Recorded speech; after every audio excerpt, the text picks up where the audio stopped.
নমস্কার। খবরদার কথা নয়, বিলকিস বানু এই মুহূর্তে ভারতবর্ষের সমস্ত মানুষের কাছে একটা গুরুত্বপূর্ণ নাম। 2002 সালে গুজরাট দাঙ্গায় লাঞ্ছিত হয়েছিলেন, গণধর্ষিতা হয়েছিলেন। পরিবারের 10 জনের ওপর 14 জনের মতো মানুষ খুন হয়েছিলেন ওনার পরিবারে। ওনার শিশুকন্যা খুন হয়েছিলেন। খুনিরা যাবজ্জীবন কারাদণ্ডে দণ্ডিত হলেও গত 2022 সালের 15ই আগস্ট তাদের মুক্তি দেওয়া হয়েছিল একটি বিশেষ আইন বলে ধারণা করা হয়। এই নিয়ে আবেদন সুপ্রিম কোর্টে আবেদন করেন বিলকিস বানু। এর বিরুদ্ধে তার পাশে ছিলেন সুহাসিনী আলী, মহুয়া মৈত্র এবং লেখিকা রেবতী লাল। গতকাল মহামান্য সুপ্রিম কোর্টের ডিভিশন বেঞ্চ জানিয়ে দিলেন ওই 11 জন নরখাদক কি বলবো, ওই 11 জনকে আবার জেলে পৌঁছে যেতে হবে। তাদের মুক্তি শুধু বেআইনি নয়, অন্যায় এবং এখতিয়ার বহির্ভূত। নানা রকম মন্তব্য করেছেন সুপ্রিম কোর্ট কালকে। সুপ্রিম কোর্টের মহামান্য বিচারপতি ভি নাগরাত্ন এবং বিচারপতি উজ্জ্বল ভূঁইয়ার বেঞ্চ এই সিদ্ধান্ত নিয়েছেন। আমরা অবাক। সারা দেশের মানুষের মনে নানা রকম প্রশ্ন উঠেছে। কেন হোক যে কেউ, যে কোনো অবতারই হন, অবতার হতেই পারেন, তাতে কারোর কোনো আপত্তি নেই, কিন্তু অবতারেরা কিন্তু মুখ বুজে ছিলেন। দেশের নারীদের যিনি মন্ত্রী, তিনিও একটি শব্দও করেননি 2022 সালের সেই 15ই আগস্টের পর থেকে। আমরা লজ্জিত, দেশের মানুষ লজ্জিত। আমরা এই নিয়েই আজকে আলোচনা করব। আমরা অনুরোধ করেছিলাম রাজ্যের প্রখ্যাত আইনজীবী শ্রী পুরুষোত্তম রায় বর্মনকে এই নিয়ে দু একটা প্রশ্নের যদি জবাব দেন। আমাদের অনুষ্ঠান খুব সংক্ষিপ্ত।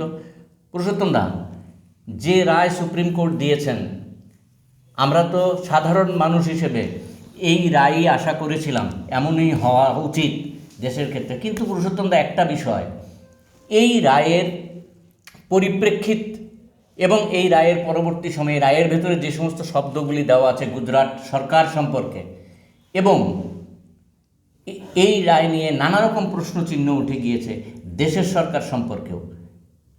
এই নিয়ে আপনি কি বলবেন? প্রথমত এই রায়ে আমি আনন্দিত।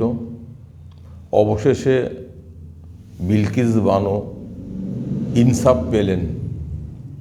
এবং আপনাকে একটু সংশোধন করি, 15ই আগস্ট 2023 আজাদি কা অমৃত মহোৎসব, সেই দিনেই 11 জন ধর্ষক জেল থেকে বেরিয়ে এসেছিল গুজরাট সরকারের বদান্যতায়।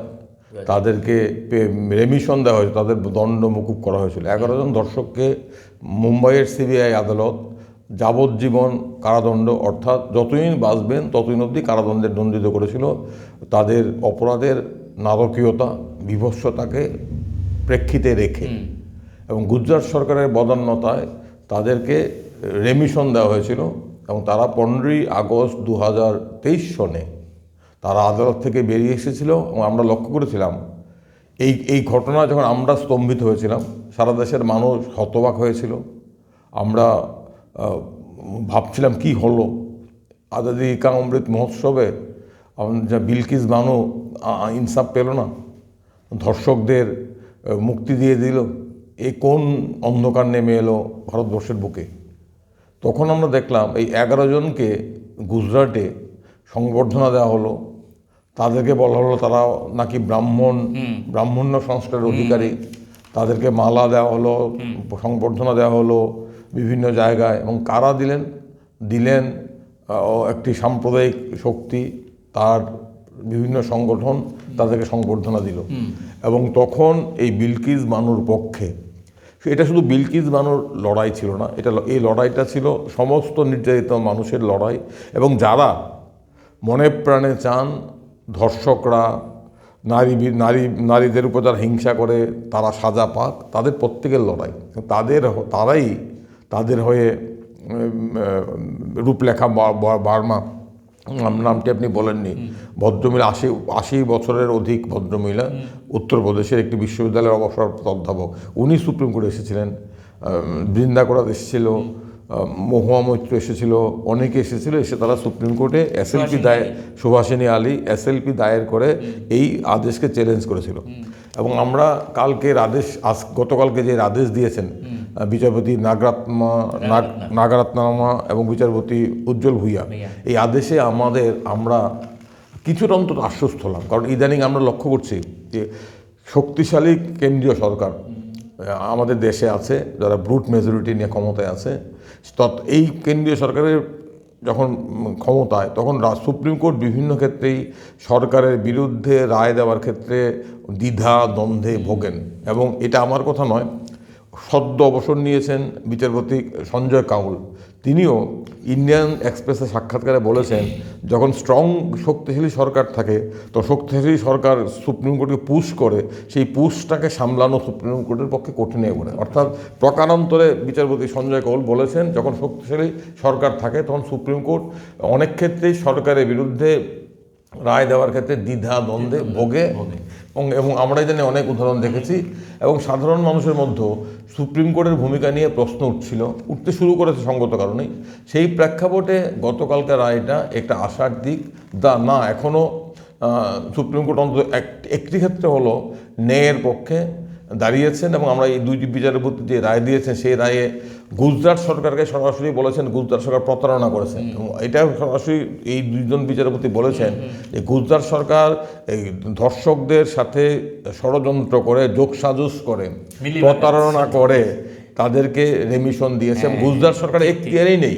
এটা কিন্তু আমরা বারবার বলছিলাম যে এই বিলকিস বানো 2002 গুজরাটের বুকে মধ্য দুপুরে অন্ধকার নেমে এসেছিল। তখন গুজরাটের মুখ্যমন্ত্রী কে ছিলেন আমরা জানি, আমাদের বর্তমান প্রধানমন্ত্রী। তখন গুজরাটে ভয়ঙ্কর হিংসা, ভয়ঙ্কর জেনোসাইড হয়েছিল, ভয়ঙ্কর প্রশাসন ছিল না, আইন শৃঙ্খলা ছিল না, নারী ধর্ষণ, শিশু হত্যা, ভয়ঙ্কর ঘটনা ঘটেছিল গুজরাট। প্রধানমন্ত্রী বাজপেয়ী তখন বিচলিত হয়েছিলেন। প্রধানমন্ত্রী বাজপেয়ী তখন গুজরাটের তৎকালীন মুখ্যমন্ত্রীও বলেছিলেন রাজধর্ম পালন করার কথা। আমরা সেই গুজরাটের ভয়ঙ্কর পরিস্থিতির কথা আমরা জানি। আমরা অনেকটা দূর পেরিয়ে এসেছি, কিন্তু সেই ক্ষত এখনও শুকোয়নি। সেই গুজরাটে অসংখ্য ঘটনা ঘটেছিল। বিলকিস বানু গুজরাটের দাউদ জেলা থেকে বিলকিস বানুর পরিবার নিরাপদ আশ্রয়ের খোঁজে পালিয়ে আসছিলেন। তখন পথের মধ্যে একদল সশস্ত্র দুর্বৃত্ত তাদেরকে ঘেরাও করে বিলকিস বানুর পরিবারের 7 জনকে ঘটনাস্থলেই খুন করে। বিলকিস বানু অন্তঃসত্ত্বা ছিল, তাকে ভয়ঙ্করভাবে গণধর্ষণ করে এবং গণধর্ষণ স্বীকার করে 11 জন। এবং পরবর্তী সময়ে গুজরাটে তখন আইন শৃঙ্খলা বলে কিছুই ছিল না। গুজরাট সরকার তখন প্রকাশ্যে অপরাধীদের পক্ষে দাঁড়িয়েছিল। এবং সেই কারণেই সুপ্রিম কোর্ট বাধ্য হয়েছিল বিলকিস বানুর মামলা নয়, অসংখ্য মামলা গুজরাট থেকে সরিয়ে মহারাষ্ট্র কিংবা মুম্বাই নিয়ে যেতে। কারণ তখন গুজরাটে বিচারের মতো কোনো অবস্থা ছিল না।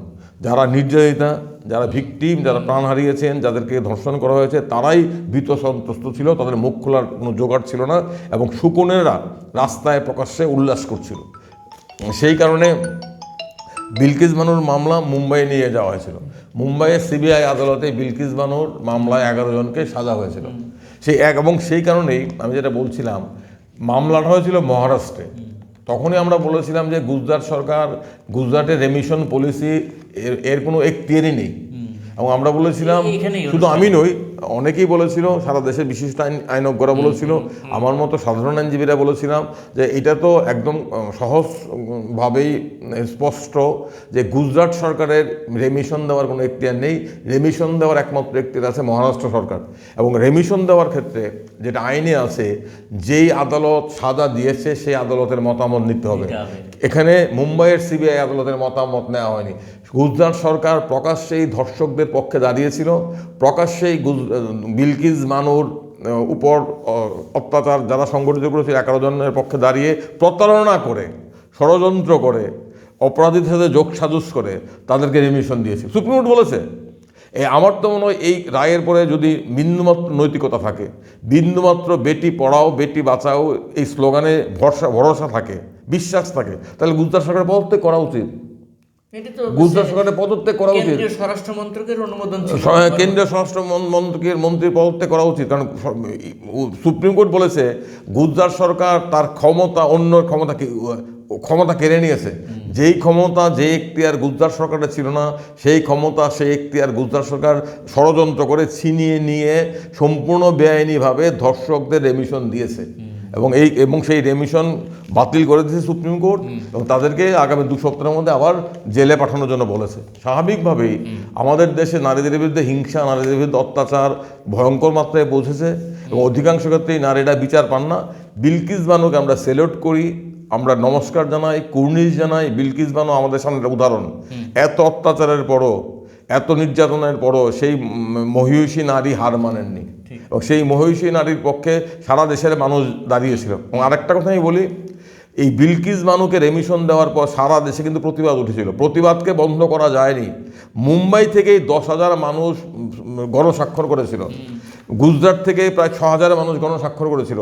সারা দেশের মানুষ চিৎকার করছিল, এ কী হলো, ধর্ষকদের উল্লাসভূমি কি আমাদের দেশ? রেমিশন, এই ধরনের অপরাধে রেমিশন দেওয়া যায়? তাহলে তো উৎসাহিত করা হচ্ছে। এই যে প্রতিবাদ, অমৃত মহোৎসবে গরল উঠে আসছে এবং এই প্রতিবাদ এবং এই প্রতিবাদের পাশে এই যে তারা দাঁড়ালেন, সুপ্রিম কোর্টে গেলেন, সুপ্রিম কোর্টও গুজরাট সরকার মামলাটিকে বারবার পিছিয়ে দেওয়ার চেষ্টা করেছে। এর আগে মামলাটি শুনছিল বিচারপতি জোসেফের বেঞ্চ। বিচারপতি জোসেফের নেতৃত্বাধীন বেঞ্চ যখন মামলা চলছিল, যখন বিচারপতি জোসেফের নেতৃত্বাধীন বেঞ্চ তাদের মনোভাব স্পষ্ট প্রকাশ করে দিয়েছিল, তখন গুজরাট সরকার বারবার এবং এই 11 জন ধর্ষকদের পক্ষে তাদের আইনজীবীরা বারবার এই মামলাকে পিছিয়ে নিয়েছেন এবং বিচারপতি জোসেফকে মন্তব্য করতে হয়েছে যে আপনারা চাইছেন না যাতে এই মামলাটা শুনি। কারণ তারা বুঝতে পেরেছিলেন জোসেফের বেঞ্চে এই মামলা যদি হয় তাদের মামলা রায়ের পরিণতি কী হবে, কারণ বেঞ্চ স্পষ্টভাবে তাদের প্রতিক্রিয়া জানিয়ে দিচ্ছিল। তখন তারা জোসেফের বেঞ্চকে অ্যাভয়েড করে বারবার অ্যাডজনমেন্ট নিয়ে মামলাটাকে অন্য বেঞ্চে নিয়ে গেলেন। ভালো, আমরা খুশি, একটা সদর্থক রায় আমরা পেয়েছি। এই বিচারপতি রাগরাত্মা এবং বিচারপতি ভুইয়া তারা স্পষ্টভাবে কোদালকে কোদাল বলতে পেরেছেন। এটাই আমরা সুপ্রিম কোর্ট থেকে আশা করি। এর জন্যই সুপ্রিম কোর্টের আমাদের ভরসা। এর জন্যই যখন সুপ্রিম কোর্ট দায়িত্ব পালন করেন আমরা মনোভাব ব্যক্ত করি, আমরা নিজেদের মনোবেদনা ব্যক্ত করি। কিন্তু আমরা দেখলাম 2 জন বিচারপতি কেন্দ্রীয় সরকার এবং গুজরাট সরকারের মুখের উপর দাঁড়িয়ে বলতে পারলো, তো সরকার তোমরা ভুল করেছো, তোমরা ষড়যন্ত্রে লিপ্ত, তোমরা যোগসাজশ করেছো, তোমরা প্রতারণা করেছো। এটা অত্যন্ত একটা বলিষ্ঠ ইতিবাচক রায় এবং এই রায়ের পেছনে দেশের জনমতের একটা ভূমিকা আছে এবং এটাই একটা শিক্ষা। বিলকিস বানুর লড়াই, বিলকিস বানুর এই আইনি যুদ্ধ, এই যুদ্ধে জয়, এটা আমাদের সবাইকে উজ্জীবিত করছে। লড়াইটা জারি রাখতে হবে। আদালতের চত্বরও আইনের লড়াই, আদালতের বাইরেও ইনসাফের পক্ষে, ন্যায়ের পক্ষে, প্রত্যেকটা অন্যায়ের বিরুদ্ধে আমাদের লড়াই জারি রাখতে হবে। বিলকিস বানু বিচার পেয়েছে, কিন্তু 2002 সনে গুজরাটের হিংসার শিকার অনেক মানুষ এখনও বিচার পায়নি। সারা দেশেই হিংসা, নারীদের বিরুদ্ধে অত্যাচার ক্রমশ বাড়ছে এবং সরকার, প্রশাসন, পুলিশ তাদের দায়িত্ব পালন করছে না। অনেক ক্ষেত্রেই তারা ধর্ষকদের সাথে সরকার, প্রশাসন, পুলিশ একাকার হয়ে যাচ্ছে। আমরা দেখলাম মহিলা কুস্তিগীরদের সাথে কি হলো। আমরা দেখলাম রাম রহিম, সেই কুখ্যাত ধর্মগুরু যার বিরুদ্ধে খুন ধর্ষণের অভিযোগ, তাকে কি করে বারবার প্যারোল দেওয়া হচ্ছে। আমরা দেখছি এগুলোর ক্ষেত্রেও আমাদের সজাগ থাকতে হবে। বিলকিস বানুর লড়াই, বিলকিস বানুর জয় আমাদেরকে উজ্জীবিত করলো। এটা একটা বিরাট ঘটনা। এই রায়ের ফলে আমার তো মনে হয় গুজরাট সরকারের নৈতিকতা থাকলে পদত্যাগ করা উচিত। প্রশাসনটা একটা টেকনিক্যাল পয়েন্ট অফ ভিউজ, আমাদের সময় কমে এসছে। সুপ্রিম কোর্ট তার কালকে রায়ে একটা জায়গায় বলছেন, it was contended that on account of suppression of facts the May 22 order was vitiated by fraud. প্রতারণা একটা সরকারকে তো গুজরাট সরকারের বিরুদ্ধে সুপ্রিম কোর্টে সরাসরি সরকার প্রতারণা করেছে এবং সবচেয়ে ভয়ঙ্কর হলো এই সরকারের মুখোশটা উন্মোচিত হয়ে গেল। সরকার ধর্ষকদের পক্ষ নিয়েছে এবং এইটা তো যখন তারা পেরোলে রেমিশন পেল, বেআইনি রেমিশন নিয়ে যখন তারা বেরিয়ে এলো, তাদেরকে যেভাবে সংবর্ধনা দেওয়া হচ্ছে, আমাদের লজ্জায় মাথা রেখে যাচ্ছিল, এ কি হচ্ছে? এই সম্বর্ধনা যিনি দিয়েছিলেন তার ভেতরে একজন বিধায়ক ছিলেন ভূপেন্দ্র প্যাটেল। উনি উনি এই যে রিমিশনের যে কমিটি, এই কমিটিরও একজন সদস্য। আচ্ছা, জানি তো আমরা, জানি উনি বিজেপি দলের বিধায়ক। হ্যাঁ, বিধায়ক। এইগুলি যে ওপেনলি এসে পড়লো, একদম প্রকাশ্যে এখন যে এসে গেল, এতে কেন্দ্রীয় সরকারের স্বরাষ্ট্র মন্ত্রক এবং গুজরাটের টোটাল মন্ত্রিসভা কি প্রশ্নচিহ্নের মধ্যে পড়ে গেল না? অবশ্যই করলো। গুজরাট নিয়ে তো আমাদের মিডিয়া একটা গল্প তৈরি করেছিল, কর্পোরেট মিডিয়া। গুজরাটে উন্নয়নের মডেলের গল্প তৈরি করেছিল। গুজরাটে 2002 সনে কী হয়েছিল, সেই ভয়ঙ্কর দুঃস্বপ্নকে হোয়াইট ওয়াশ করার চেষ্টা মিডিয়া করছে। কিন্তু বারবার সত্যকে চাপা দেওয়া যায় না। এই media, corporate media, Modi media বারবার ব্রাশ দিয়ে কালো ঘাকে হোয়াইট ওয়াশ করে রাখতে পারবে না। গুজরাটের ঘটনা, ভয়ঙ্কর ঘটনা ঘটেছিল। আমরা এখন এর দায়িত্ব কেউ নেয়নি, নৈতিক দায়িত্ব নেওয়া উচিত। এই ঘটনা তো প্রমাণ করে দিল সরকার একই ধারাবাহিকতায় চলছে। ঠিক। সর্বশেষ প্রশ্ন, এই ঘটনা, বিলকিস বানুর ঘটনায় যে রিমিশনের কথাটা বললেন, এটা হওয়ার পরে গতকাল সুপ্রিম কোর্টের জাজমেন্টের পরে একটা মিডিয়া কথাবার্তা বলছে, কিন্তু রিমিশনের পরে সবাই নিশ্চুপ ছিল। ভারতীয় মিডিয়া কি তাদের মেরুদণ্ডের শক্তি হারিয়ে ফেলছে? ভারতীয় মিডিয়া বলতে বিগ মিডিয়া তো বিক্রি হয়ে গেছে। আমি তো বিগ মিডিয়া আমি শুনি না, শোনার মতো আমার সময় নেই, এবং মানুষ বিগ মিডিয়া শোনেন বলে আমার ধারণা নেই, শোনেন না। কোনো বুদ্ধিমান লোক বিগ মিডিয়া, কর্পোরেট মিডিয়া শুনবেন না। আগে আমরা এনডিটিভি শুনতাম, রাবিশ কুমারকে বের করে দেওয়ার পরে এনডিটিভির ভিউয়ারশিপ একদম পড়ে গেছে তলানিতে। এই বিগ মিডিয়া কেউ দেখেন না। কৃষক আন্দোলনের সময় বিগ মিডিয়া বয়কট করেছিল, এগুলো মোদি সরকারের মাইক্রোফোন।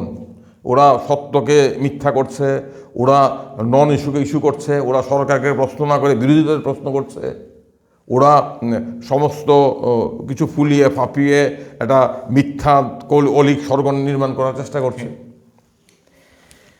আমরা আমাদের অনুষ্ঠান শেষ করার আগে আপনাদের কাছে বলি, এই অনুষ্ঠান শুরু করার আগে আমরা এর আগেও কিন্তু এই বিলকিস বানুকে নিয়ে আমরা অনুষ্ঠান করেছি, এই প্রশ্নগুলি আমরাই তুলেছিলাম।